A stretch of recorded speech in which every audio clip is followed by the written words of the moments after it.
My name is Elise Harper. I'm a 36-year-old. And the first time I met my future mother-in-law, she poured a glass of red wine on my lap in front of 12 people and called it a tradition. No one gasped. No one apologized. Not even the man I was supposed to marry. He just smiled, leaned closer, and whispered, "She does that sometimes. Just go along with it." The wine soaked through my white silk dress. It wasn't a splash. It wasn't accidental. It was poured slow, deliberate, crimson, and permanent. Cabernet Sauvignon, 2012. French, dry and expensive. Like her smile, I looked at my lap, then at her, then at him.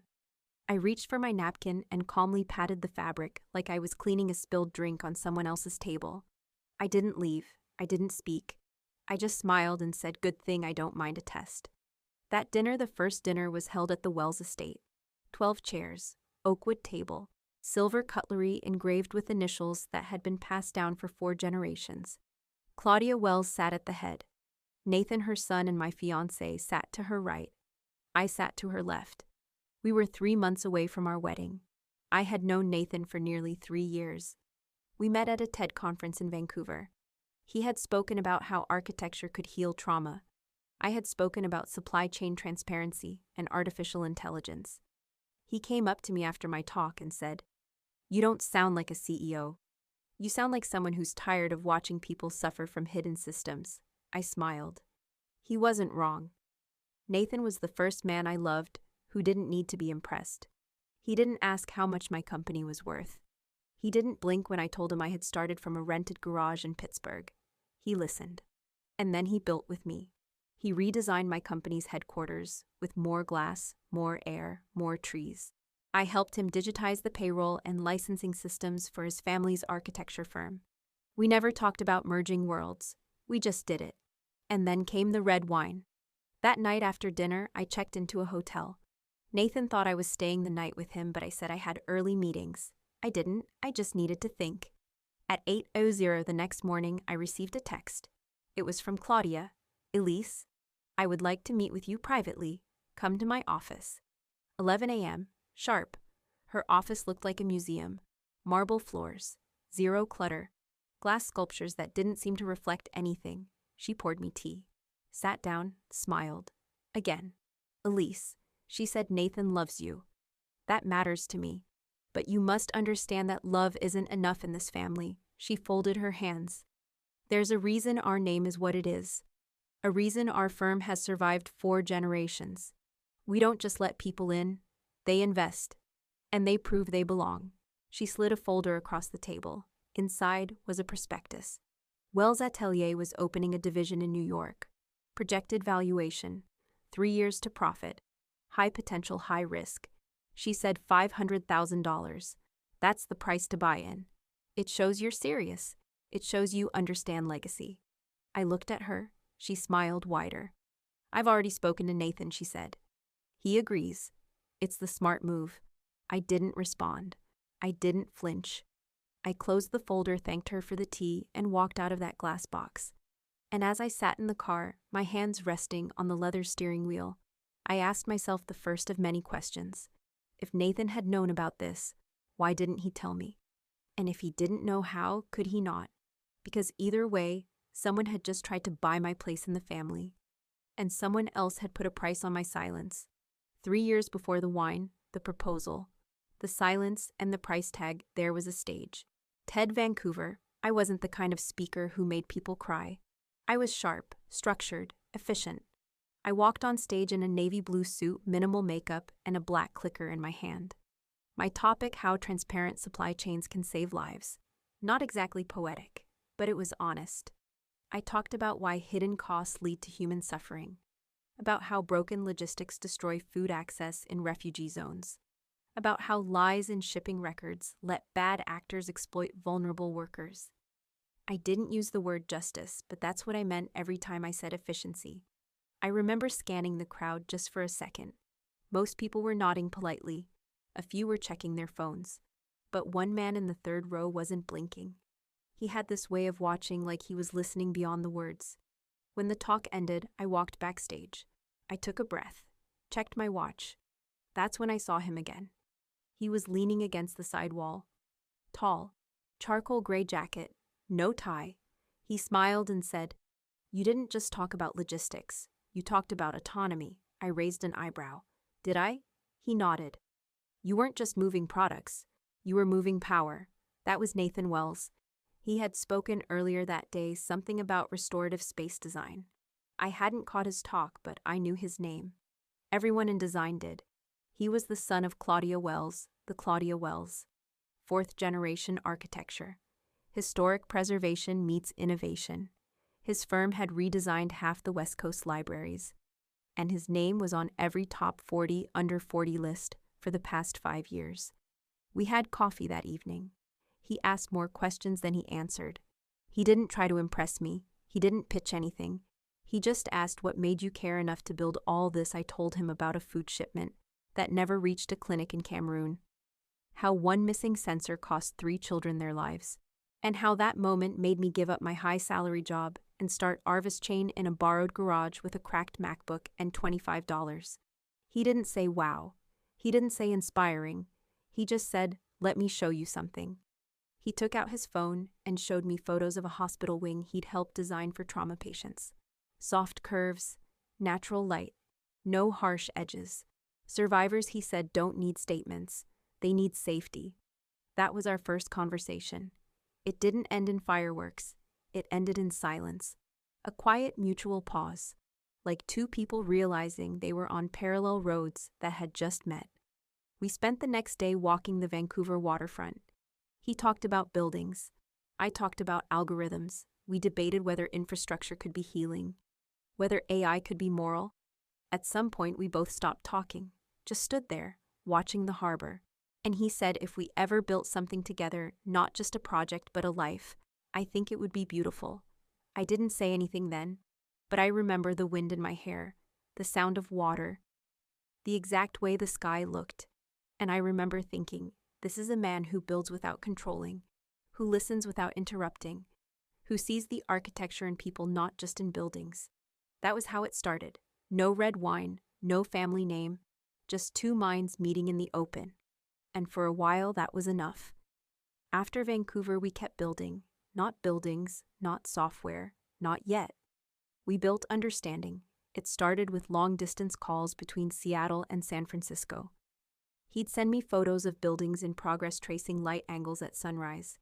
I'd email him dashboards and back-end maps, lines of code that made goods move in silence.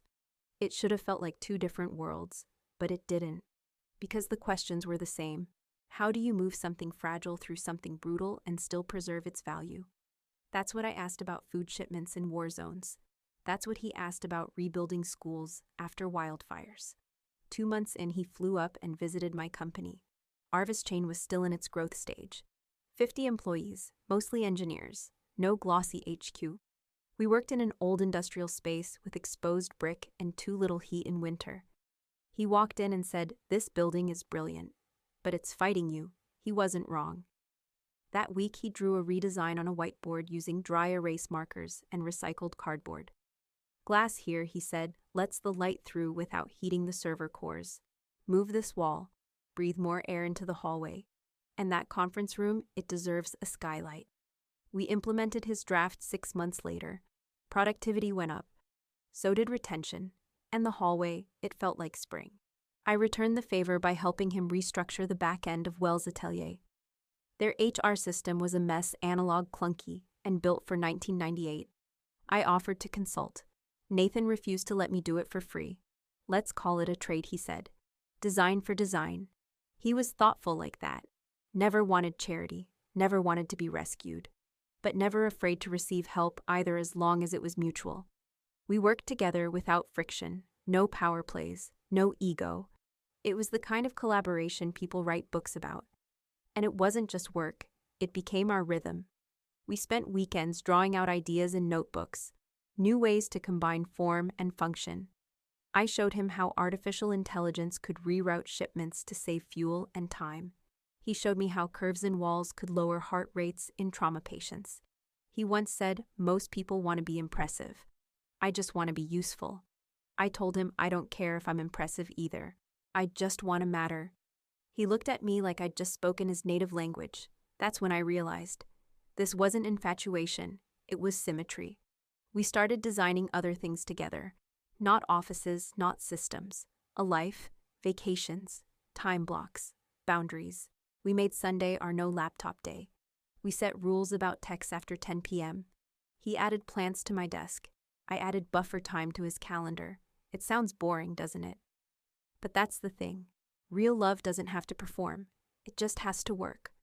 One night after a long planning session for his firm's new California museum project, I asked him if he ever got tired of carrying his family's name. He paused, then said, "Sometimes." But then I remember I'm allowed to shape it too. He never badmouthed his mother, never spoke a word against Claudia, but every time her name came up, there was a pause, a shift, like he was calculating something before he spoke. I noticed, but I didn't press. I thought maybe this was just how people navigated complicated parents. I didn't grow up with any. My father died when I was 16. My mother left long before that. I didn't know how legacies worked. I only knew how to start over. So I thought maybe I was lucky to find someone who had history but wasn't held hostage by it. For 3 years we worked, traveled, dreamed. I took him to Sweden when I closed our first European deal. He took me to Kyoto when his firm completed a temple restoration. We collected architecture journals and patent filings like other couples collected wine.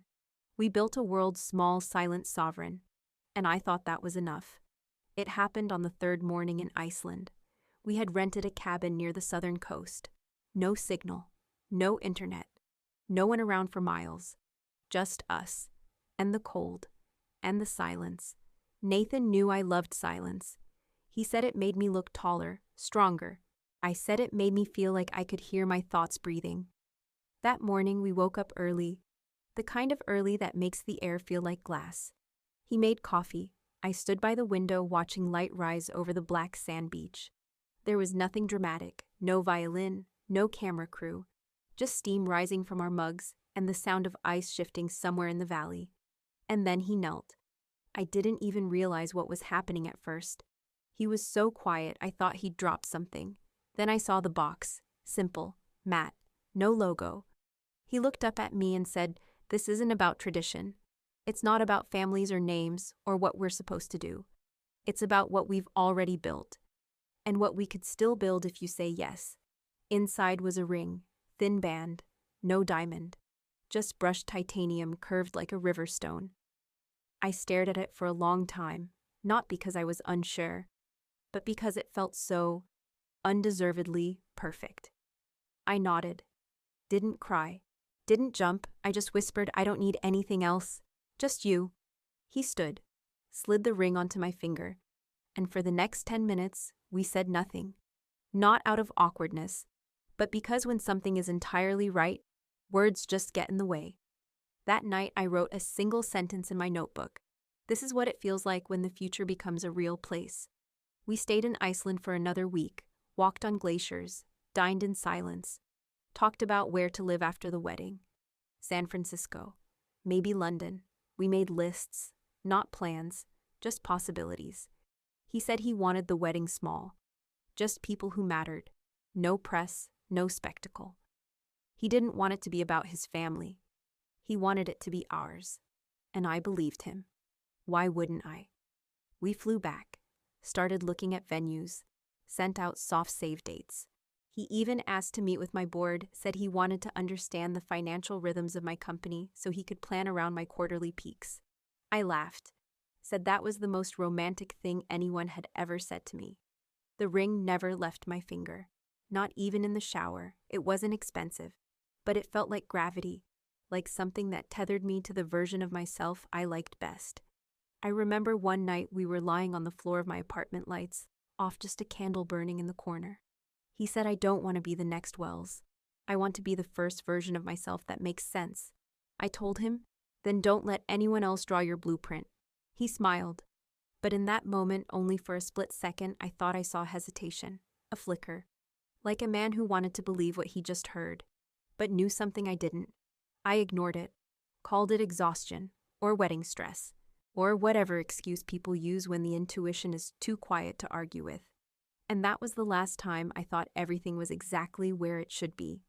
That moment in Iceland holding hands in the middle of nowhere was the last time I thought love was enough. After Iceland, the air changed. Not all at once, just enough for me to notice that every room I walked into at the Wells estate felt like it had already made up its mind about me. Claudia smiled often. She complimented my watch, my speaking voice, even my posture. But none of it felt sincere. It was the way she asked questions, never directly, always through someone else. Like asking Nathan if I planned to keep such a visible leadership role after marriage.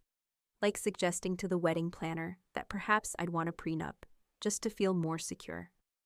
Then one afternoon during a fundraising panel in San Francisco, I ran into someone unexpected. Tara Liu, an old contact from my accelerator days. She was now a venture partner at a mid-sized firm, sharp, quick, and allergic to small talk. We chatted in the break room. Just polite updates at first. But when I mentioned I was engaged to Nathan Wells, she stopped mid-sip. Her eyes narrowed just a little. "You're marrying into that family," I laughed it off. That dramatic Tara leaned in. "You ever hear about what happened to Helena Morris?" I shook my head. She was married to Thomas Wells, Claudia's eldest. Brilliant founder biotech. She started a company in Boston, raised Series A like a queen.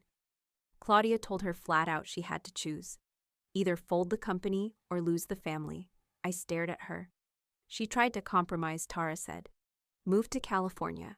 Let Claudia advise her board. Within 6 months, the company was dead. And so was the marriage. I didn't speak for a few seconds. Tara reached into her bag and pulled out a business card. "Watch your blind spots," she said, tapping the edge of the card against my palm. "Claudia doesn't break women. She just quietly deletes them." That night, I couldn't sleep. Nathan lay next to me, arm draped over my waist, breathing softly. And I kept hearing that phrase, "quietly deletes them." The next morning, I started digging. Not just gossip. Records, timelines, names. I found 3 women who had married into the Wells family in the last 20 years. None of them still bore the name. None of them still worked in the industries they came from. And none of them could be found on LinkedIn anymore. One had written a personal blog years ago, mostly travel photos and recipes. But one post stood out. It read, "Being married to legacy means forgetting what legacy you were trying to build for yourself." It had 2 likes and no comments. I kept reading. Financial disclosures from Wells Atelier, public records, board shuffles, nothing illegal. But something worse, too clean. Every new partner brought in through marriage. Every business tie quietly merged, then quietly erased. Names disappeared from filings. Projects got reassigned. And when I traced back the original code used in one of their hospital lighting systems, I saw a line of logic that came from a startup I'd advised in 2016. A startup now defunct. Founded by one of the ex-Wells daughters-in-law. That was when I felt it. Not fear, not anger, recognition. I was standing in a blueprint, a well-worn structure, and I was being guided through the same corridor, one small suggestion at a time. It wasn't overt. Claudia didn't shout. She didn't forbid. She invited, then edited. Encouraged, then redirected. Until there was nothing left of the original, just the version she could frame on a wall. And I realized this wasn't about whether she liked me. It was about whether I was containable. After what I found the pattern, the deleted women, the whispers behind pristine glass, I couldn't unsee it. And Claudia. She must have sensed the shift in me, because that's when the private meetings started. Not invitations, summons. Always polite, always framed as quick chats between 2 future women of the same family. The first one came 2 days after I returned from New York. She met me in the back library of the estate. A room filled with art books and silence so thick you could hear the dust settling. She offered me tea, always tea, served in delicate porcelain cups with initials engraved so faintly you had to squint to see them. "Elise," she said, her tone musical. "You are a remarkable woman, truly. I can see why Nathan is so drawn to you." I thanked her. Carefully, she smiled, sipped, then continued. "But legacy. Legacy is about more than talent. It's about fit." She leaned forward. "This family has carried a name for over a century. That name built hospitals, libraries, schools. It cannot be allowed to fracture. Not now. Not ever." I said nothing, so she added, "You understand that, right?" I nodded slowly. though I wasn't sure what I was agreeing to, and something told me she wanted it that way. That became our rhythm, brief, quiet meetings, never with Nathan present, always framed as guidance, always laced with a message. Sometimes she'd mention the pressures of press or the importance of image. Other times she'd gesture toward the firm's New York expansion and say, "Of course we only bring in people who are truly committed." At first I tried to read between the lines. Then I realized she wasn't hiding anything. I was just too polite to confront it. The second meeting happened in a garden, late afternoon. Roses trimmed hedges and a white swing that looked like it had never been used. She handed me a folder. Inside photos of past weddings in the Wells family. I flipped through them. One bride after another, all in pale dresses, all smiling. But none of them were still in the family. When I looked up, Claudia said they were lovely, but not all things last. There was no malice in her voice, just memory, like she was reading me a weather report, something inevitable, impersonal, and true. The third meeting wasn't a meeting at all. She appeared at my office without notice, unscheduled, alone. My assistant asked if she should call security. I said no. Claudia walked in like she owned the lease. She looked around, touched the edge of a whiteboard, then turned to me. "Elise," she said, "this company you've built, it's impressive. But power that isn't absorbed, it gets isolated. And isolated power doesn't survive." I asked her, "Is that a threat?" She smiled. "That's a proverb." That night I told Nathan she had dropped by. He looked surprised, but only mildly. "She's curious," he said. "She's just trying to understand you." I wanted to believe that. I wanted to believe he didn't know how deliberate this was. But another part of me, the part that had read contracts, audited terms, survived bad faith VCs, that part saw it clearly. These weren't conversations, they were containment exercises. Each one quieter than the last, but tighter. And each time Nathan wasn't there, I wondered, was that by accident or by design? Because the truth is, it's easier to be controlled when you're made to feel like you're the only one not playing along. It was supposed to be a simple meeting. Just me, Nathan, and a corporate attorney, someone neutral to walk us through our respective holdings before the wedding. Nothing complicated, nothing confrontational. We both had businesses. We both had assets. We just wanted to be clear. Or so I thought. The night before, I emailed him a draft of my disclosures, a spreadsheet, simple, clean, annotated. Everything I owned. Everything I owed. Even the equity I had set aside for future philanthropic work. He didn't respond. No questions, no comments. Just a one-line text. "Thanks. We'll see you at the meeting." When I arrived at the lawyer's office the next morning, he wasn't there. 10 minutes passed. Then 15. I called. It went to voicemail. I waited 27 minutes. Then I asked the attorney if we could reschedule. She said gently, "That might be best." I stepped outside into the cold gray air of Pacific Heights and stood on the curb, staring at the fog. I wasn't angry, not yet, just hollow.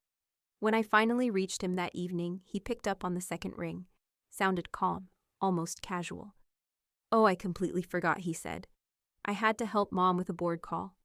The East Coast team moved it up last minute." I was silent, then asked, "Why didn't you tell me?"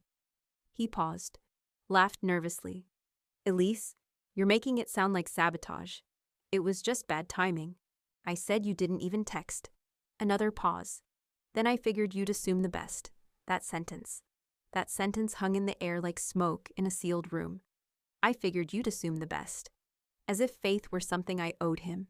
As if being disappointed was my own fault for expecting too much. The next day I brought it up again. I told him how it made me feel. Not just the absence, but the dismissal.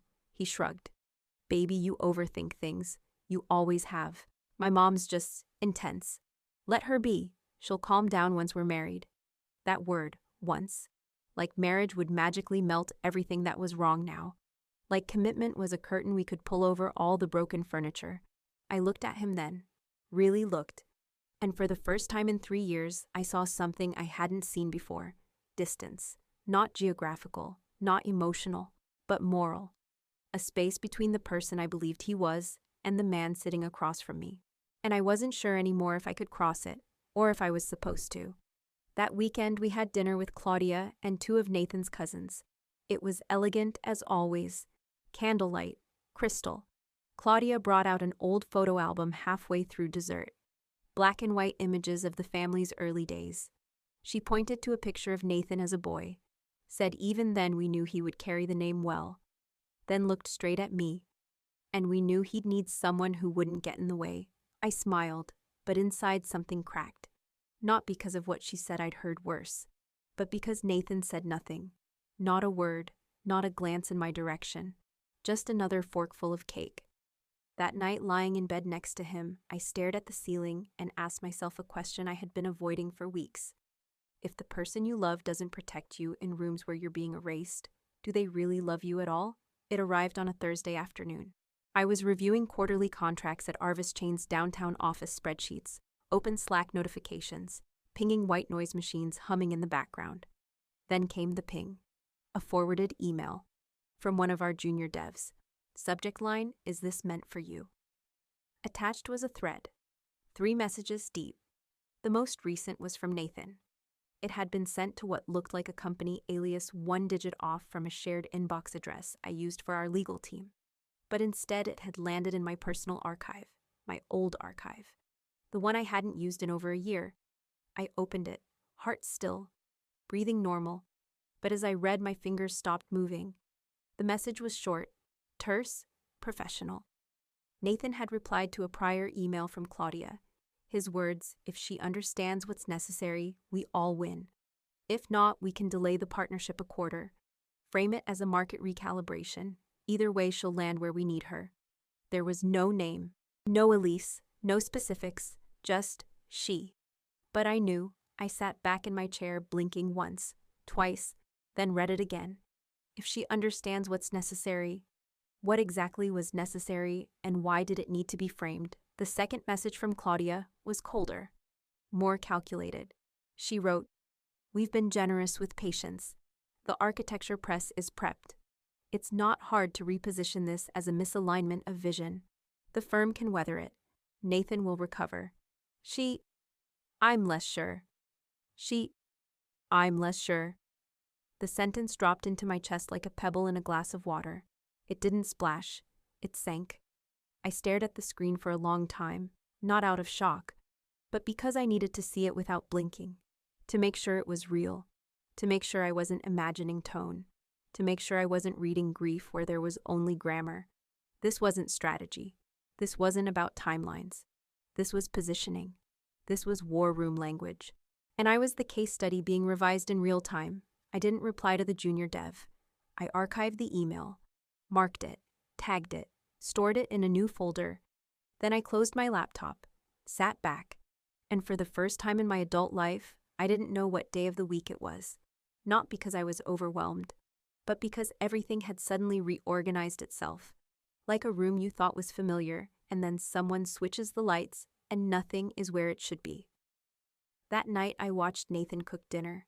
He made risotto, poured wine, told me a story about a difficult client in Boston.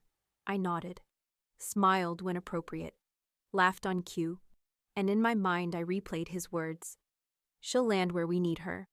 Where exactly was that, and who was we? Because if you're planning someone's landing, you've already assumed they're falling. 3 days after the email, my CTO walked into my office. Alex, mid-40s, former aerospace engineer. Zero tolerance for corporate theater. He was holding a printed request form, which already told me something was wrong. We hadn't printed internal memos in over a year. He closed the door behind him and said, "Did you authorize this?" I took the paper, read the header. It was a feature request submitted by a Wells Atelier operations lead. Except, it wasn't just a feature. It was access. They wanted expanded visibility into our financial routing tools, the ones we custom built for partner confidentiality, the ones even our CFO couldn't touch without clearance. The language was slick, dressed in project jargon, phrases like workflow optimization and cost forecasting. But underneath it was a backdoor. Not illegal, not overt. But if we approved it, Wells Atelier would gain passive access to every margin marker we tracked, including client sensitivity scores. In short, they'd know who we negotiated harder with and where we made the most money. I looked at Alex. "Who sent this?" He tapped the top corner. Came through Claudia's executive assistant, marked urgent, twice. I felt something cold press behind my ribcage. Not anger, not panic, just compression. I handed the paper back. Don't reply and don't delete it. Just tag it and route any future correspondence through me. Alex nodded, paused, then asked, are they under the impression that we're family or that we're owned? I didn't answer. He tilted his head. Hate to say it, Elise, but this feels personal, not business. I nodded. It always does when the lines are already blurred. That night I checked our integration logs. 5 minor requests had come through in the last 2 weeks, all from Atelier's IT team, all asking for low-level adjustments that seemed innocuous. But together, they'd given Atelier full visibility into 3 of our predictive behavior modules. They hadn't breached anything. They'd just walked in, because someone left the door cracked. I called our internal compliance lead, asked him to start pulling audit trails, quietly. I didn't use the word surveillance, but I did say, if anyone asks, this is a latency review. If no one asks, document everything. The next morning, Claudia emailed me directly. No preamble, just a 3-line message. We noticed some latency in the dashboard alignment. I assume your team is adjusting. Let me know if you need assistance. We're happy to step in. Happy to step in. I stared at the screen, not because of what she said, but because of what she assumed. That I'd read the overreach as helpfulness. That I'd allow erasure to dress itself up as collaboration. I forwarded the message to my legal team, blind copied our head of data infrastructure, then closed the laptop without replying. When I got home that evening, Nathan was in the kitchen pouring wine. He looked up, smiled, said, Mom told me you're reviewing the integration points. She said she might have pushed too hard. Just let her help Elise. She's trying. I nodded slowly, then asked, when did she say that? He thought for a second. Yesterday. No, Monday, I think. Except Monday was before I'd even seen the request, before I'd told anyone. And just like that, the timeline frayed. After that night, I stopped sharing my calendars, stopped leaving documents open on shared drives, stopped assuming that being polite was the same as being protected. I didn't confront Nathan, not yet. I didn't want a scene. I wanted clarity. And clarity doesn't come from noise, so I pulled back, quietly. I requested an internal audit, labeled it routine systems hygiene, but flagged every Wells-related integration with a priority status. Red team review, code access logs, behavioral drift checks. No one asked questions. They were used to my rhythms. That's how power protects itself when it's smart. It doesn't shout, it documents. The audit revealed 5 anomalies, none fatal, all intentional, subtle triggers that redirected certain analytic streams to shadow dashboards. In plain terms, Claudia's team had been watching our internal forecasts, not in real time but close. They knew which contracts we were chasing, which clients were hesitant, which markets we were shifting away from. Not illegal, not technically even unauthorized, but deeply unethical, and worse, personal. They weren't studying Arvis chain. They were studying me. I printed every anomaly, bound them into a report, labeled it Wells Oversight, Preliminary Assessment. Then I locked it in my office safe and started working from home. I didn't tell Nathan. Instead, I asked more questions about his mother, about the New York office, about his thoughts on legacy and how much say spouses should have in family decisions. His answers were always polished, rehearsed almost, like someone who'd learned how to manage expectations long before he'd ever had a reason to. One night over dinner, I asked him if someone challenged the Wells name publicly, what would happen. He didn't blink. Just cut into his steak and said we'd recover, but they wouldn't. He said it so gently, so matter of fact, like it was the weather. That was the moment I knew Nathan didn't protect his family. He served it. That same night, I sat alone in my study, poured a glass of water, opened a drawer I hadn't touched in years. Inside was an old watch. It belonged to my father, classic, simple, silent. He used to say, not everyone deserves your fight, Elise, but if you do fight, make it the kind of war that ends things forever. I never understood what he meant, until then. So I began building my war. I contacted an old classmate at Stanford Law, not to sue, but to learn, about corporate disengagement, about IP firewall clauses, about what it would take to extract a system from a hostile integration without a single headline lawsuit or traceable grudge. And while I built, I smiled. At dinners, at meetings, at Claudia. I even invited her to an Arvis Chain panel on ethics and infrastructure. She declined, of course, said she was busy mentoring young women at a leadership retreat. I knew the play. She wanted to control the story. What she didn't know was I'd stopped being part of her script weeks ago. It happened at 2:14 p.m., a Wednesday, sky overcast. I was reviewing board notes in the shared drive when the Slack notification popped up. From Mark, a junior systems engineer on Nathan's team. I had met him twice. Polite, brilliant, a little too eager to please. Message said, "Hi Elise, I think this was meant for you." Attached was a PDF file, no title, just the timestamp. Wells OPS, Joint Review Notes, Final. PDF. I paused. It didn't look familiar, but something, a reflex I hadn't named yet, told me to download it. I opened the file. 27 pages, internal notes, meeting transcription bullets, timelines, and financial forecasts. At first I skimmed. The kind of skim you do when your brain is on autopilot. Q3 adjustments, vendor consolidation, standard language. Then I reached page 9. A section labeled Strategic Realignment of External Investment Streams. Under it in bold, reprioritize Arvis exposure to optimize relational leverage. Deliver messaging in phases. Next to it in smaller font, a comment bubble. Author Nathan Wells. Text read, "Mom will manage Elise if needed. My role is to maintain her sense of autonomy. No abrupt shifts." I didn't blink, didn't breathe differently, didn't scroll further, just stared. One sentence, just 20 words. But they rearranged the entire foundation I had built my life on. Maintain her sense of autonomy. As if I were a perception to be managed, a variable to be handled with timing and care, not a partner, not a person, a lever. Mom will manage Elise if needed. So casually written. As if I were a line item, a risk factor, a liability dressed in white silk. I read the line again, and then again. Not because I didn't understand, but because I wanted irrationally, desperately to misread it. To find a typo, to convince myself that maybe manage meant support. That maybe autonomy was just bad phrasing. But I couldn't.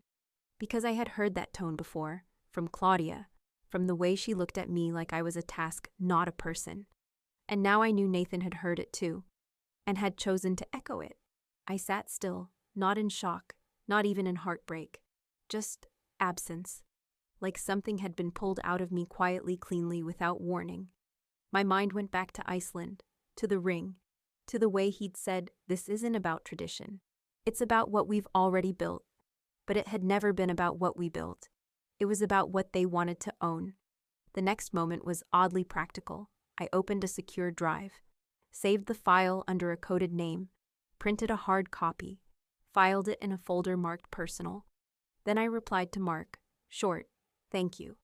Please delete from your system and consider this misrouted." No smiley, no tone, just clean, emotionless language. Because what do you say when the man you were supposed to marry plans your perception like a marketing rollout? I didn't pack a bag, didn't leave a note, didn't even tell my assistant where I was going. I just grabbed my coat, my keys, my father's old watch, and drove. The clouds were already folding into each other when I pulled out of the garage. By the time I hit the highway, the rain had started. It wasn't romantic rain, not the kind that makes you want to dance. It was sharp, relentless. The kind of rain that sounds like accusation against glass. I didn't turn on music, didn't call anyone, didn't even use GPS. I let the roads carry me, past the city, past the lights, into the dark where nothing had a name. The farther I went, the quieter the world became. The rain swallowed sound. The wipers moved like metronomes, indifferent, mechanical. Inside the car, it felt like time had pulled over. Like everything had paused to watch me undo something I hadn't realized was fake. I don't remember the moment I pulled into the park.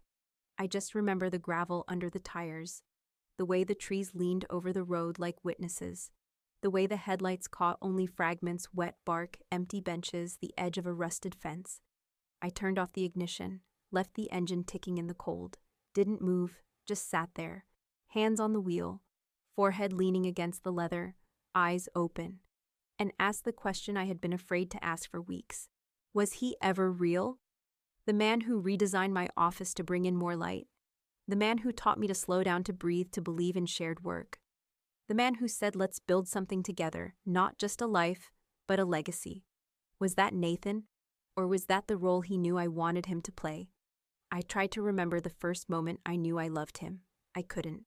I could remember the dates, the gestures, the lines, but not the feeling that made it all true. And then I remembered the dinner, the wine, Claudia's smile, Nathan's laugh, the way he had leaned in and said, she does that sometimes. Just go along with it. That line. I had replayed it before, but now it sounded different. Not like amusement, like permission, like he'd made peace with cruelty, packaged it as culture, and expected me to do the same. I closed my eyes, and I swear for a second I could hear his voice again, not speaking to me, but about me. My role is to maintain her sense of autonomy. He had written it, typed it, proofread it, and probably closed his laptop without a second thought. As if trust were a campaign, not a covenant. I don't know how long I sat there. The windows fogged, my hands turned cold. But my heart was frozen in place.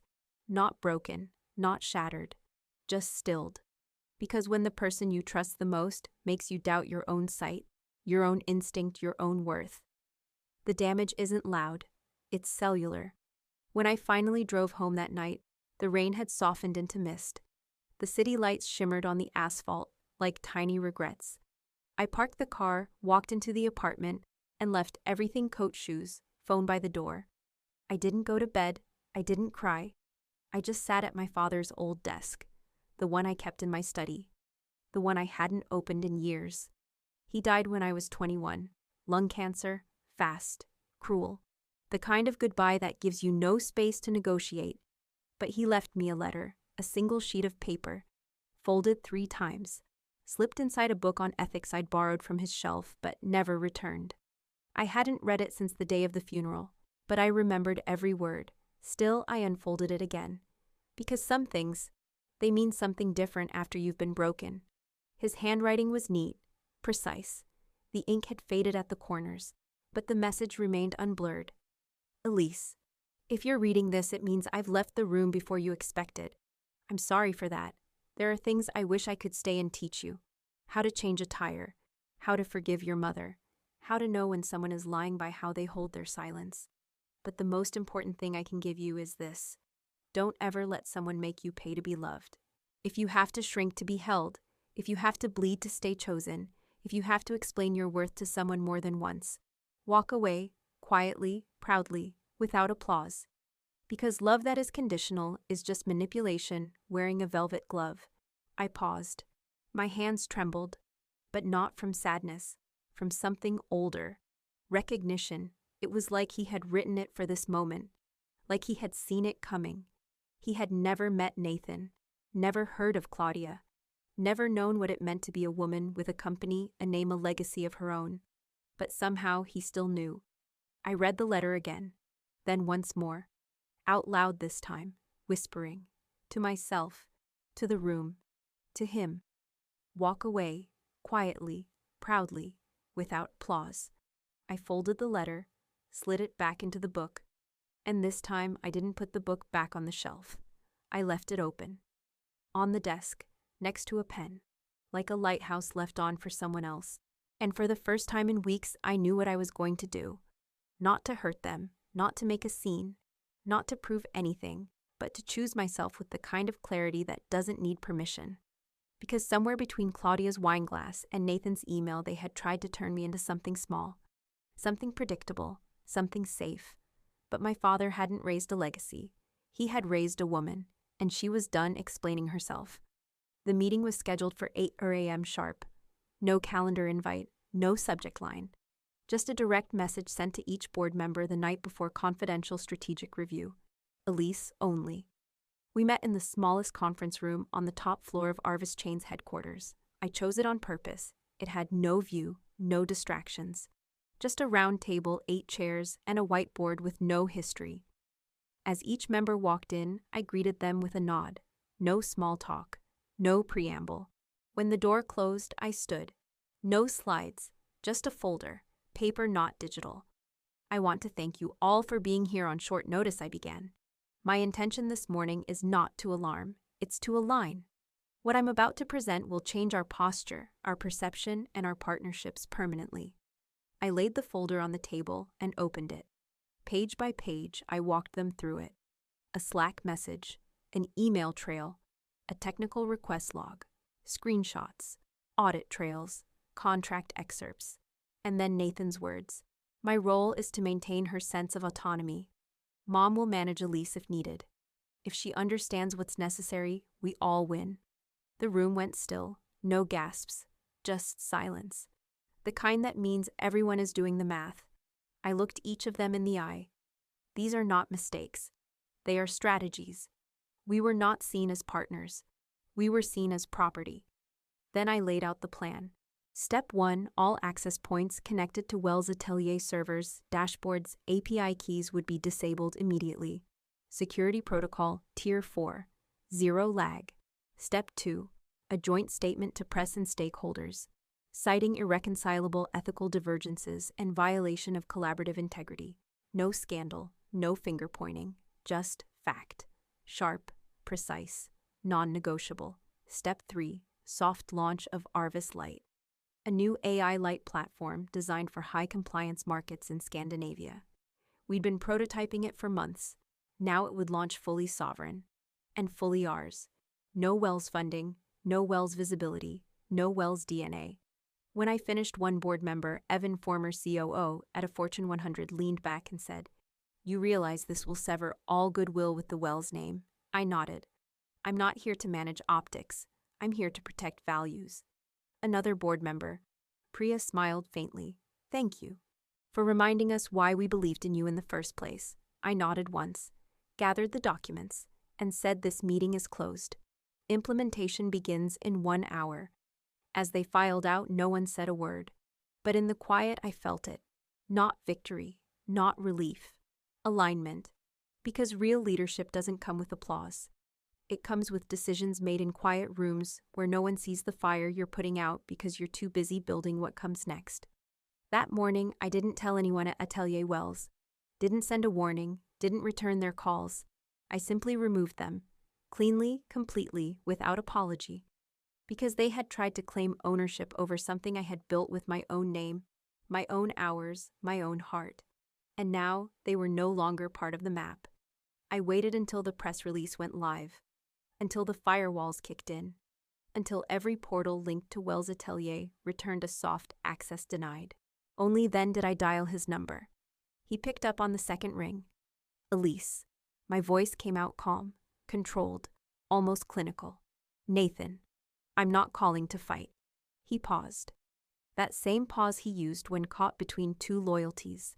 Then he said carefully, "I figured something was coming, but I hoped maybe you'd want to talk." I took a slow breath. "You already did the talking. In Slack. In email. With your board. Elise, don't." I didn't yell. I didn't cry. But the weight of that one word stopped him. "You sold my trust," I said, "for $750,000. You let your mother name the price for my dignity." Nathan's voice broke. "It wasn't like that. I didn't think you'd ever find out." I closed my eyes. "That's the problem, Nathan. You didn't think I'd find out. Because deep down, you thought I wouldn't question you. Because you believed I'd love you, even if you were silently aligning with someone who planned to break me." He exhaled, shaky. "I didn't want to lose you. I just didn't know how to say no to her. And that's what I needed you to do, Nathan. Just once. Say no.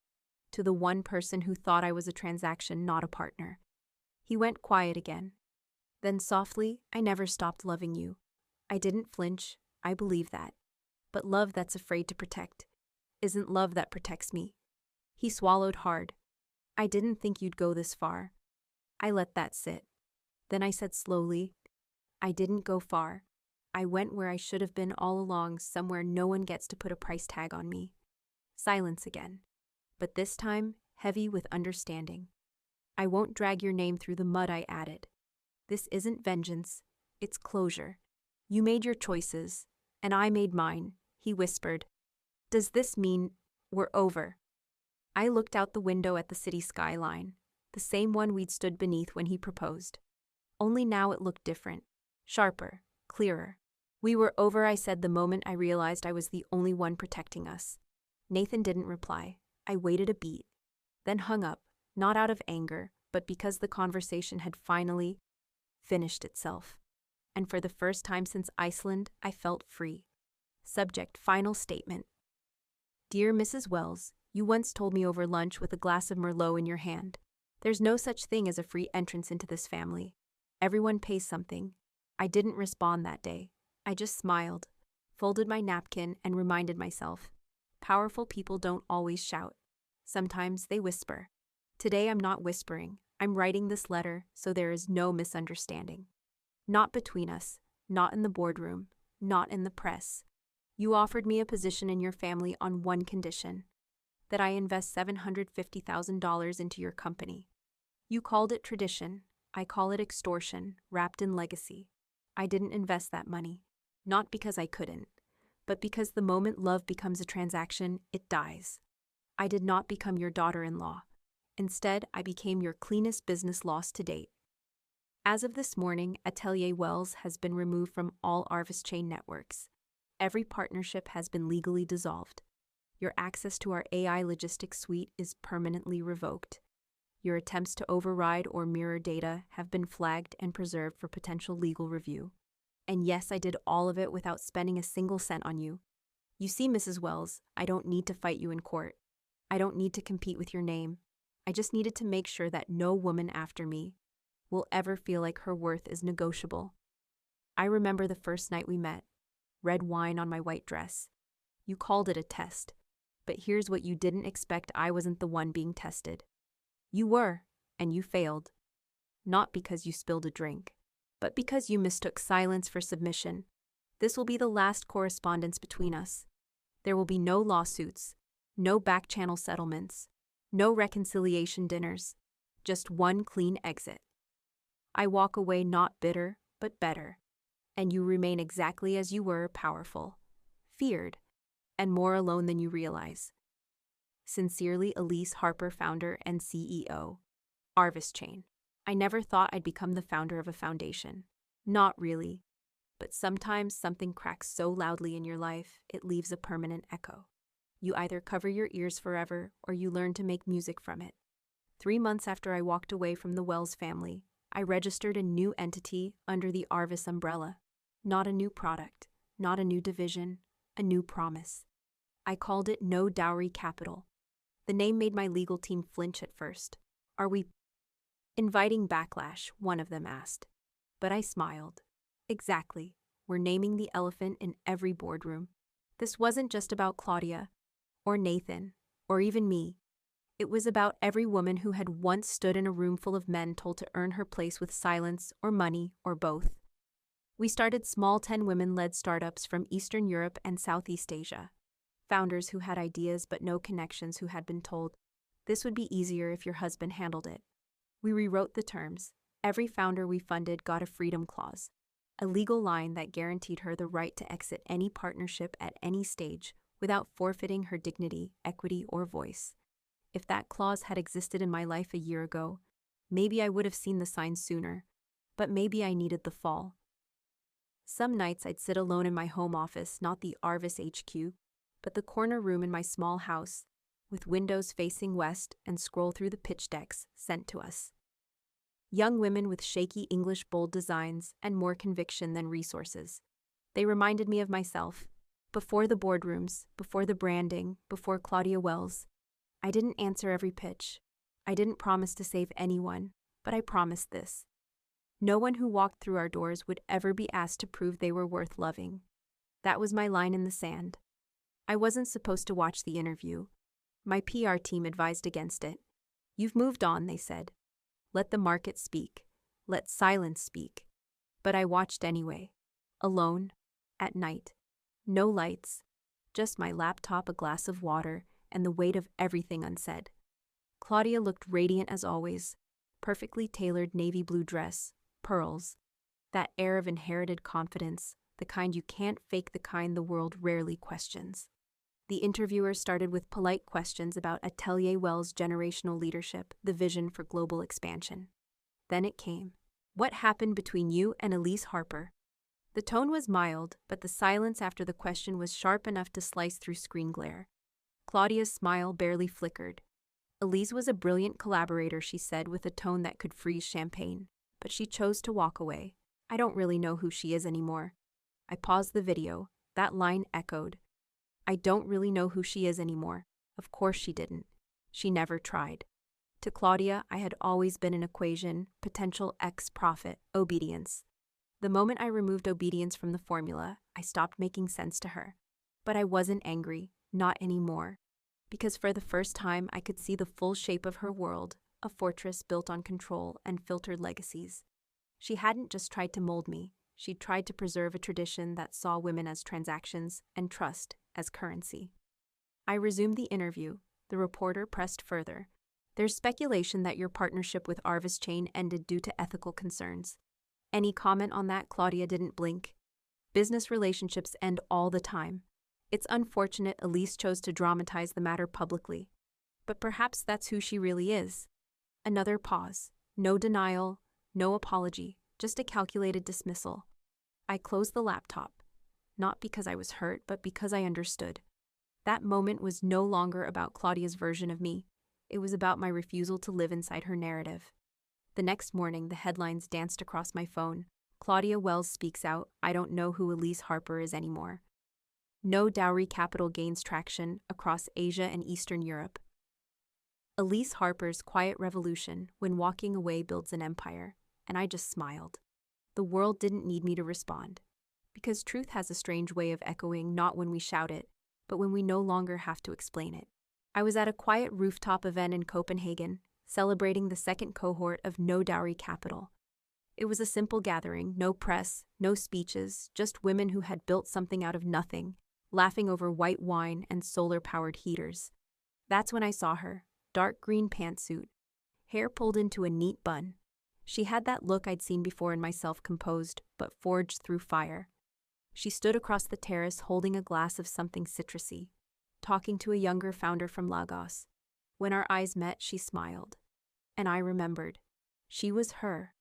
The woman I'd once read about, the one who was engaged to Nathan's older brother. The one who vanished from the Wells family narrative without explanation.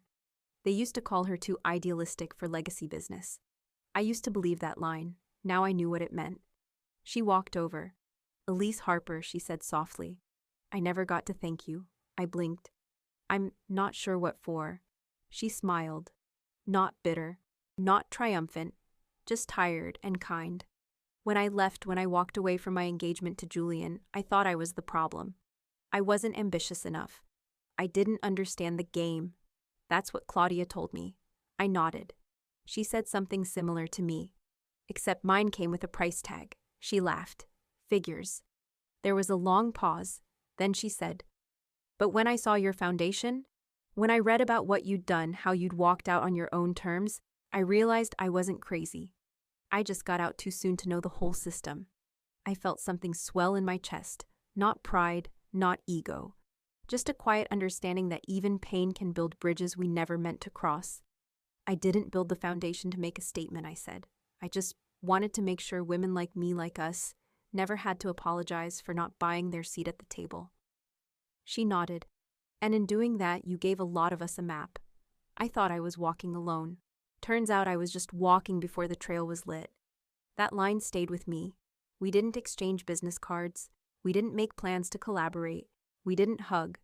But in that quiet rooftop air, I felt something shift a chapter close. Not with revenge, not with applause, but with recognition. Sometimes legacy isn't about what you build. It's about what you undo, so others never have to bleed just to belong. I used to believe that love could fix anything, that if I gave enough, proved enough, waited long enough, they would see me, value me, let me in. But I was wrong. Some doors don't open because you deserve to enter. They open because you've paid a price they already decided was fair, even if it cost you your soul. That's not love. That's a transaction dressed in tradition. And I wasn't born to be anyone's currency. When I walked away from Nathan and his family, I didn't feel brave. I felt hollow. Like something sacred had been emptied out of me not because I lost them, but because I realized I never truly had them. What they wanted wasn't a partner. They wanted a proof of loyalty. But love is not a test, and loyalty should never be measured by sacrifice alone. In the months that followed, I didn't burn bridges. I didn't sue. I didn't leak emails or post angry think pieces on corporate ethics. I just worked. I built something that didn't require anyone to pass a gatekeeper. I created space for women who had always been told they were almost enough, too intense, too soft, too expensive. And in doing so, I found something I never expected to find again. Peace. Not the kind that comes from forgiveness, because I haven't forgiven yet, but the kind that comes from no longer needing to be understood by people who only saw me as potential leverage. If you're listening to this and you've ever felt like you had to buy your worth, if someone told you your love only matters if it comes with a resume or a dowry or an apology, walk away. You are not ungrateful for saying no. You are not dramatic for setting a boundary. You are not selfish for protecting the parts of you that don't survive under conditional love. And you don't have to be cruel to be clear. You just have to decide, will you be their lesson or your own legacy?